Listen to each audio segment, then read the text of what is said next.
মতলব হচ্ছে দেশ চলবে আগের কায়দায়।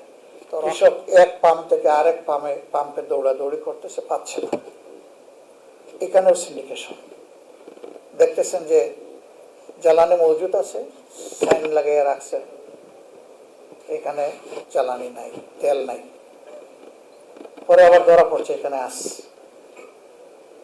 এই তেলটাই বাইরে বাজারে পাচার করা হচ্ছে, ওখান থেকে বিক্রি হচ্ছে। ওখানে বিক্রি করতে গিয়ে তাকে বাড়তি টাকা গুনতে হচ্ছে। আবার তার পাওয়ার টিলার নষ্ট হওয়ার সম্ভাবনা আছে, পাম্পটাও নষ্ট হয়ে যাবে যদি ভেজাল কিছু ওখানে ঢোকে।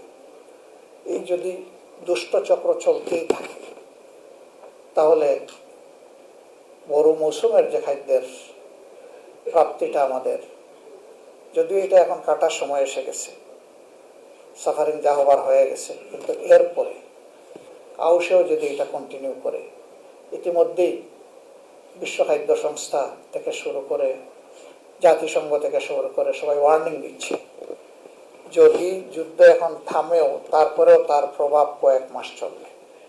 আমাদের গুজামিল দিয়ে সব কিছুই চলছে। এর মধ্যে তো ব্যাংকিং খাত একেবারেই লুটে পুটে খেয়ে দিয়ে হজম করে শেষ করে দেওয়ার উপক্রম হয়েছে। এইগুলাকে চেক দেওয়ার জন্য সংসদে গত সরকারের কতগুলা অধ্যাদেশ ছিল, খুবই জরুরি ছিল এগুলো পাশ করা ট্রান্সপারেন্সির জন্য। বিশেষ করে দুদক কমিশন, স্বাধীন দুদক কমিশন গঠন যেটা, কিন্তু এটাই ঠেকিয়ে দেওয়া হয়েছে। মতলব হচ্ছে দেশ চলবে আগের কায়দায়।